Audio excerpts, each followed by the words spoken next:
Hey y'all, Conservative Brother Daily, back with another video.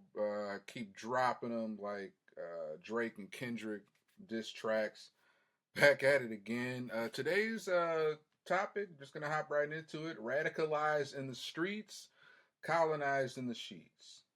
Radicalized in the streets, colonized in the sheets. This is my take on. I don't know. I saw this a while back. Some post on X, just kind of showing the hypocrisies. A lot of the Democrat woke race baiting. This group's racist, this group's racist, this and that. So this is just really just a new take on the love the fruit, hate the tree psychology that a lot of these sort of woke progressive Democrats lean on. Racism in America, misogyny in America, all the white men do this, white men do that. Unfortunately, after the Trump reelection, they can't lean on just the whole white people racist. And now black men, Latino men, we're not only racist, but we're misogynistic. We're racist against our own, we're misogynist against our own. So I'm going to, start on this, kind of work my way up, and these are just some of the examples. Now, once again, this isn't a condemnation on interracial marriage. All right. I have no issue. We live in a post loving, I think, Loving versus Virginia society where, I have no issue with people who are, interracial marriages. Love who you want to love. I do agree to an extent, part of Umar Johnson's philosophy, when you do marry outside of your race, or you at least, there's a certain level of commitment that you kind of free yourself of or don't really commit to when you do marry outside your race. And when you do marry a black woman or a black man, if you're a black person, there is a level of commitment when it comes to not only that woman or man you commit to within your race, but also as far as that family, like marrying that family. So there is a bit of more black community that you do, what like it or not, you do commit yourself to when you do marry your own race. Now, once again, if people want to marry whoever they want, I'm totally for that. So I do agree with part of Umar Johnson's statement, but I'm not going to bash anyone who does marry outside of their race. What I'm saying is, I will call out these politicians, these race baiters, these woke progressives that want to just wag your nose and they want to lecture you on racism and colonization and the white man and all that. And then you kind of look at who they have, and it's like, wow, that's got to be pretty awkward.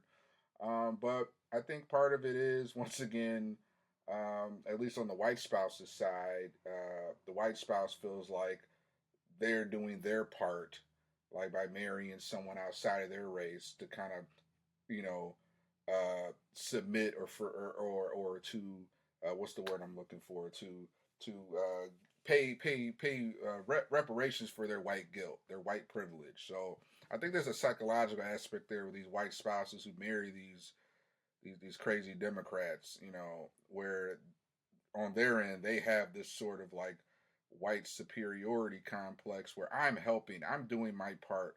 Like I could adopt a kid from Africa, I could help helping hand, but you know what? I also, this person suits me or whatever, and I kind of have that. So I think that's going on when they marry these like anti-white, like just super everything's racist Democrats. So I'm gonna work my way up. So first we have bottom right hand corner Ilhan Omar. Ilhan Omar, the uh, Congresswoman from Minnesota, I think Minnesota, Wisconsin, I forgot which one, who pretty much has dual citizenship in Somalia, as well as she's not. I don't believe she's a naturalized American, but she's super pro Palestine, calls out Israel, which some aspects I can respect. But at the same time, she has this sort of dual allegiance with Somalia, and a lot of what's going on. I'm pretty sure she's super pro open borders, and everything's racist. And all I'm could call out, she's good at calling out APAC, but she can't call out a lot of her own shit and her own um, inconsistency. So I didn't even know that she had a white spouse. I kind of just pulled up like Democrats with white spouses. She popped up. So once again, that's kind of makes me wonder. Like you once again lecture down to us, and you tell us, oh, America's such a racist place, and oh, the white people, what they did to us, and all the Jewish, and Iraq. Yeah, I get it, but look at who you have here. Like once again, if you're just a regular person, like living your life, not spewing all this divisive rhetoric and everything's racist, all these people racist, I'd be like, cool, marry who you want. But if you're in the business of creating spewing propaganda and all this division and all white people bad and all this stuff, I have no problem calling you out on it. Next we have here is AOC. I believe this is her current boyfriend or live-in cohabitation partner. But yeah, AOC for one is part of this. Her along with Nina Turner. I don't know what Nina Turner's spouse status is, but they're part of the squad. They kind of went in grifting, claiming they're going to go and change, and then they kind of go in there and just become this establishment. They become part of the establishment. Um, so definitely disappointed a lot of people. But AOC, once again, this is a lady who has to do shut up photo ops in front of the border cages, claiming Trump put these cages here when it was Obama. She just has years of just ridiculous, divisive, every cop shooting, every sort of thing. She just can't wait to kind of just lecture everybody. This is why this is just racist country. And lecturing people on once again who to vote for. So you see this a lot, and I think there's even articles. I was looking up some of these photos. There's a lot of I think black women that once again I'm not gonna speak for all black men as far as like the stuff they probably got put through or the cheating and whatnot, but I think there is a trend. And also started with I forgot to include Meghan Markle and Harry. It's definitely I know they've been kind of low profile in the media lately, but definitely Meghan Markle and Prince Harry should definitely be on here. I probably should have put them in this spot at the bottom. But yeah, there's this thing where they fuel division, they fuel victimhood. Meghan Markle especially, who's like she's half white herself, but of course she has to marry her white prince. So that's kind of like a weird thing. Like you claim to be this race advocate, you claim to be down for helping the betterment of black people, and just something about the hypocrisy of you marrying a white guy, and also I think she really kind of pushed that trend. And there's like articles coming out why black women should consider white men, and there's just something really insidious and strategic about that. These people who claim they're down with the cause, they're down with all this, they're down with black men. Are you really? Because once again, you're playing B security hatches. Let me go find a white man to take care of me. You don't really sound that down for the cause, Sister Soldier. So that's my shit on Meghan Markle, and I wish I had her photo here, but I would definitely give Meghan Markle and Prince Harry a shout out. Prince Harry, the simp, um, who sold out his family just for money in a horrible book. All right, next we got on the right, kind of work our way over. We got Ketanji Brown Jackson, once again our newest SCOTUS,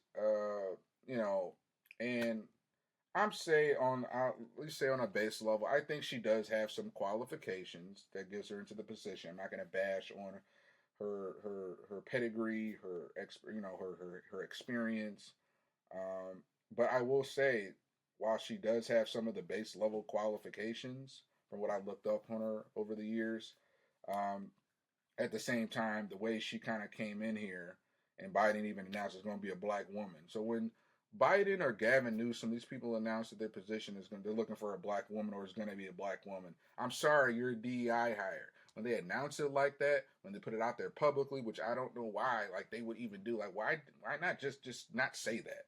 You're better off just not saying it, and then behind closed doors, yeah, you're brought on because she was a woman. But the whole public pandering, like when Biden first announced, like I will be choosing a black woman. And then there's that photo. I think Boyce Watkins did a great breakdown of. There's that photo of Biden walking. He just got out the helicopter back of the White House, got the aviators on. You got Kamala walking to his left or his right, and then you got Ketanji walking with a huge smile to his right.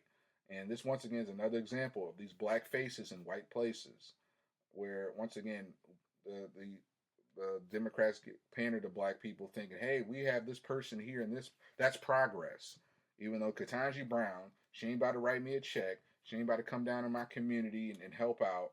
She doesn't have any sort of tangible uh, contribution, I'm sure, to her community. I'm sure she may have some nonprofit or some community thing once in a while. But as far as you think of tangibles and what her being there is going to do for the community, any different from Clarence Thomas? I'll call Clarence Thomas out. Like, him being appointed, even though he's a black conservative, I don't think him being a Supreme Court justice the past 30 years did anything to progress the black community. I mean, I do agree with a lot of his principles. I think he's based, but I don't look at Ketanji Brown being a Supreme Court justice as a huge move for the black community any more than Clarence Thomas being on there would. Like a lot of Democrats, they'll dismiss a Clarence Thomas as progress for the Supreme Court, but they'll somehow prop up Ketanji Brown Jackson, who once again has his white husband. And once again, I'm not, knocking interracial marriage in general. I'm just saying Ketanji Brown definitely is a plant to where if you claim to be a black woman or a woman, because guess what? When you deny you're a woman or you're not vocal on that, you're also denying or diminishing you being a black woman. That's the crazy thing I don't understand. Because when you can't define a woman or say what it is, guess what? You're downing not only women but black women. So when during her appointment or whatever that thing's called, seems like just looks like a glorified parole hearing, if you will. But basically, they asked her, "What's a woman?" And Ketanji Brown Jackson supposed to be this woman and black woman, the first black woman on a Supreme Court justice. So they tout that, but then you have the very person you've appointed, you pedestaled into this position, can't define what a woman is. She says, "Oh well, I'm not a biologist. I don't know what a woman is." Okay, so in theory, is that a dog or a cat? Hey, conservative brother Daly, is that a dog or a cat? I don't know. I'm not a veterinarian. I don't know if that's a dog or a cat. I don't know what you're getting at.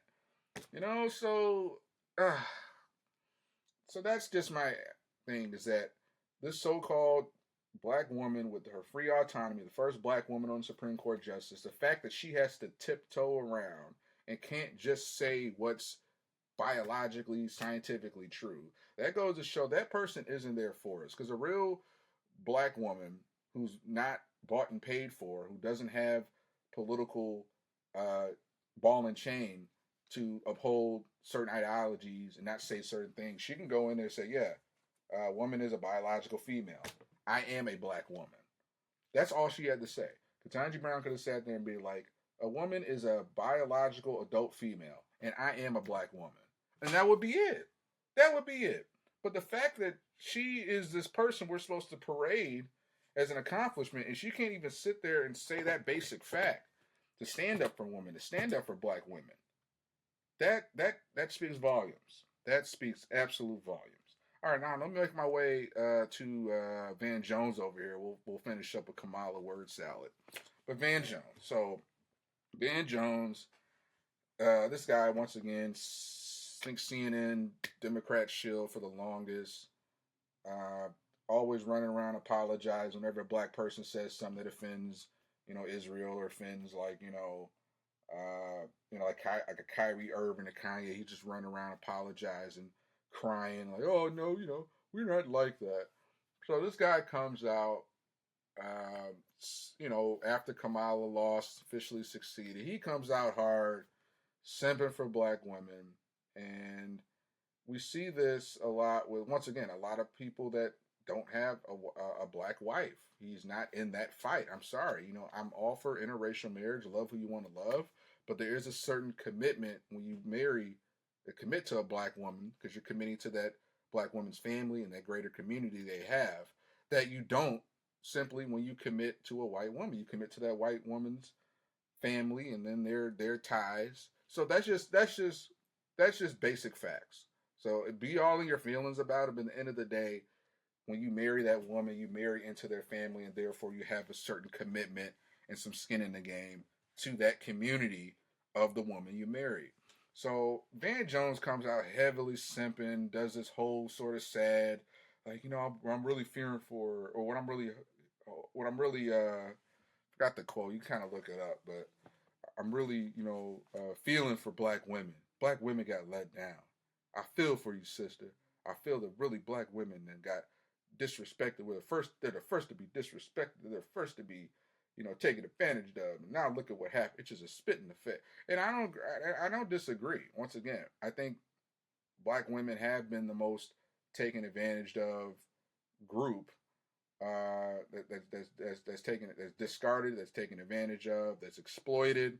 But the part they don't talk to you about is the Democrats that do that the most. So they like to say that, plant that seed, like they're the most exploited, discarded, yet and they don't even once even acknowledge that they're the ones that do that the most. The Democrats always project.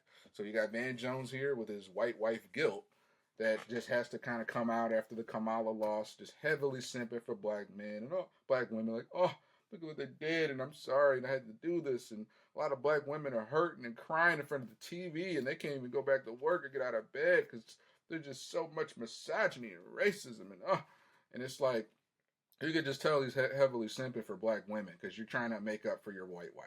I'm sorry, that's the facts. Once again, I'm not against interracial marriage. Marry who you want to marry. If you're just minding your own business. But guess what? These Democrat race baiting shills who spew all this nonsense, yes, I have every right to criticize you on your hypocrisy, on your lack of awareness, or your projection of your of all this. Because I can look at who you got by your side and I realize, okay, yeah, you're trying to make up for your insecurity of marrying a white spouse. So you have to go all justice warrior. It's the same thing we see with a lot of interracial or just mixed people, half white, half black. I'm not saying all of them. There's a lot of good light skinned, team yellow, team red bone folks out there, but there's a majority. Whether it's the Angela Davises, whether it's the Matt Barnes, the ESPN social justice warrior, you get a lot of these people. If they're not married to a white spouse, they may be half black themselves. So guess what? They have to go overboard. They got to become this Marxist. They got to go around being, Malcolm X with a fist, and it's just showing that it's the insecurity, knowing that, yeah, they got the white spouse, so they have to overcompensate, show how black they are by going the full woke route, or if they're just half black themselves, they have interracial parents, they have to once again go the extra mile. So they have to maybe attend an HBCU, like a Kamala Harris, like an ambiguously racial person. They have to attend the HBCU to show how down they are. They have to, pledge AKAs to show how down they are. I'm black, y'all. Where once again HBCUs, they can't discriminate on race. You can't not allow white people into your HBCU university. It's racial discrimination. So you're going to get white people attending. You're going to get racially ambiguous people who, once again, they're still gloating in their half white guilt. So they need to overcompensate. So they attend an HBCU. They attend they join the black fraternity sororities. Ski wee. They got the pearls on and the green and the pink. And that's part of their, and they got to this whole playbook. Okay, I got to become a Marxist. I got to, preach all this stuff. And really, it's their insecurity of like, oh, my half heritage, my half whiteness, or my half, my other better half of my white spouse. So once again, these people love the fruit but hate the tree. Let's just call it how it is. You love the truth, but you hate the free. You love the benefits of being with the white guy. Once again, I'm sure there's some legitimate love there, but I'm sure with the white spouses, they have their inner white guilt, and they feel a little less like they're a colonizer oppressor by marrying a non-white spouse. I think there's a deep rooted, whether it's subconscious or not, there's some deep rooted stuff behind that. So these are love the fruit, hate the tree. And once again, I want to be bashing these folks if they were just regular, everyday people living their lives. Even if they did that, but they didn't like go around just talking all this nonsense. So you are these Democrat shills that eat off of all the anti-race, all the anti-white, anti-racism, sort of woke progressive stuff. So I got every right to call you guys out on your hypocrisy. So once again, these are radicalized in the streets, colonized in the sheets, pure hypocrites, pure, love the fruit, hate the tree. And you see this more and more. Once again, I mentioned Meghan Markle, Prince Harry. You go Google articles, why black women should consider white men. So there's this whole subconscious division where they're blaming white people for everything, all the problem, while they are practicing and showing through their actions. And there's actually people writing foolishness about this stuff and why you should consider dating outside your race, why the black men and the black women should take a break. So that's subconsciously and really, I think, strategically being pushed. And then you got all these people on here claiming to be, oh, don't do this, white person this and all that. But then you see them not practicing, obviously, what they preach. So once again, I might revisit this. I'm sure there's a couple things I'm forgetting about right now. And guess what? Like, I think also comment if you're still watching the end of this video. Comment what other what other Democrats or race baiters have white spouses. Let's see if we can get a little Candace Owens investigation deep dive going. And once again, I'm not here to bash interracial marriage in general. I'm not saying to show me every single interracial celebrity couple. The celebrities are not running around just being like LeBron James, just saying all this woke stuff. I don't have no issue with them. They're not running out preaching this divisive, racist woke stuff. So I have no issue with most interracial couples. But the ones like this, the ones that peddle this garbage, and then clearly aren't practicing what they preach. If you know other Democrat politicians that are on this woke progressive side and they have white spouses, please share, please in the comments, and maybe we could do a part 2 of this where we can kind of dive even deeper.